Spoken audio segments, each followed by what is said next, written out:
This president has a pattern at this point of either inventing or embellishing stories about his own past, his biography. He did it 3 times in one speech last month alone. He claimed he had witnessed a bridge collapse in Pittsburgh when he actually showed up about 6 hours later. He claimed that his grandfather had died just days before he was born himself at the same hospital. In fact, his grandpa died more than a year before in a different state, not the same hospital.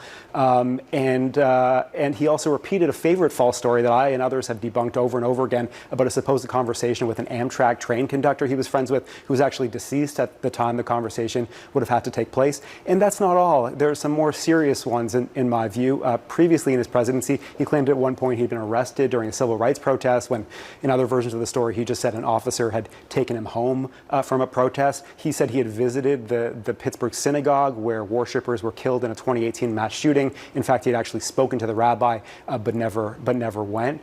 And he's made a whole bunch of others too. He said at one point, Republicans like to bring this up, he said that he used to drive a tractor trailer, he used to drive an 18-wheeler. Never happened. The White House later clarified he used to drive a school bus at one point as a job briefly. School bus, of course, not an 18-wheeler. So whatever his intentions, whether it's foggy memory about stuff that's going on decades ago or deliberate embellishment, this is an unfortunate pattern that keeps coming up again and again with Joe Biden.